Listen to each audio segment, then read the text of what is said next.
শুভ বিকেল সবাইকে সবাইকে ওয়েলকাম আমাদের মিনি ব্লগে। তো আমি আর আমার বুনু আবার বেরিয়ে পড়েছি। মানে আমি ছুটিতে আসলেই বুনু আর আমি বেরিয়ে যাই। আমরা মানে থাকি না, বাড়িতে থাকি না, বেরিয়ে পড়ি। বিকেলে না বেরোলে ভালো লাগে না, তাই না? তো মাঠের মধ্যে এসে আমরা বসে থাকি। কি সুন্দর মনোরম পরিবেশ। যারা আপনারা গ্রামে থাকেন তারা সবাই জানেন। চল বসবি নাকি? বস। কোথায় বসবি? ওখানে ওখানে এই সবুজের মাঝে বসে থাকতেও একটা আলাদাই মজা, তাই না বল? ভাগ্যিস গ্রামে কি বলবো জন্ম নিয়েছিলাম, যার জন্য এত সুন্দর সুন্দর দৃশ্য দেখতে পাচ্ছি।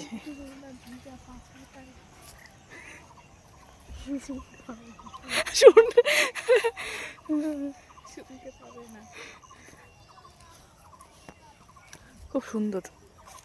এগুলো আবার কবে ধানগুলো লাগাবে রে? এগুলা আমাদের না, জমিটা। ও এটা কাদের? আমাদের কোনটা? এগুলা ও আমাদের তো ধান লাগানো হয়ে গেছে, এগুলো আমাদের। এই যে এরকম করে এরকম করে এরকম করে এরকম। আচ্ছা, এরকম করে ভিডিওটা নিতে বলছিস তো? না না, আমি জমিটা দেখাচ্ছি। ও এটা তো এটা আমাদের হয় না। চল ওদিকে গিয়ে বসি, বসার একটা ভালো জায়গা খুঁজে। এই তো এখানটাই বসি নাকি? এগুলো কি শাক নাকি রে? ইয়ে শাকের মতো লাগছে। হ্যাঁ, খাই তো এগুলা। হুম, এটা হচ্ছে ভতুয়া শাক। কোনটা দেখি? কই রে, কোথায় গেল রে? ও এটা, হ্যাঁ। আর এগুলা হচ্ছে সুজনি শাক। সুজনি, এই যে চার ইয়ের, তাই তো? এইটা এটা যাই হোক। আর এটা হচ্ছে ধানের বিচন। মানে এই ধানগুলো প্রথমে হচ্ছে ভিজিয়ে রাখে। হ্যাঁ, ভিজিয়ে চাপা দিয়ে রাখে। ভিজিয়ে চাপা দিয়ে রাখে। আচ্ছা, এই খড় দিয়ে। আচ্ছা, খড় যখন একটু করে ইয়ে বেরোয়, অঙ্কুর বেরোয়, তখন ওটাকে এই জমিটাতে জল থাকে, জলে ডোবানো থাকে, হ্যাঁ, তখন তার মধ্যে ছিটিয়ে দেয়। তারপরে এটা হবে, এটা ঘন করে হবে। এভাবে তো ধান হবে না।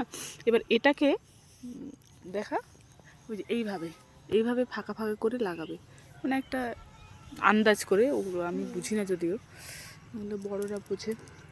তো আন্দাজ করে লাগাবে, তারপরে ধান হবে। ওগুলো সর্ষা পেকে যাচ্ছে, তারপরে আবার ধান লাগাবে। ও সর্ষা উঠবে তারপরে ধান লাগাবে না? এই ধান এগুলা ওই দূরে দেখ আবার পেঁয়াজ কলি হয়েছে। হ্যাঁ, এই ধান পেঁয়াজের ফুল হয়েছে, ওই যে ধানগুলার দেখাতে পারছি না হয়তো আমি অত ভালো করে। এই ধানগুলার নাম হচ্ছে 90 জিরা। 90 জিরা এটা?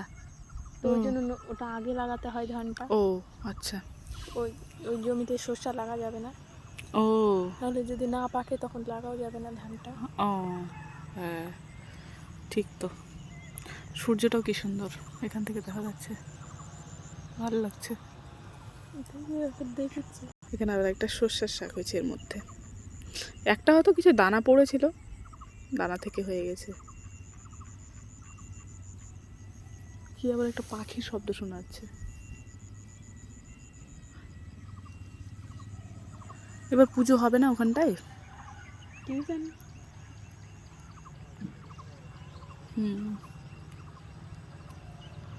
তো এবার সবাইকে টাটা দিয়ে আমাদের এই মিনি ব্লগটা এখানেই শেষ করলাম।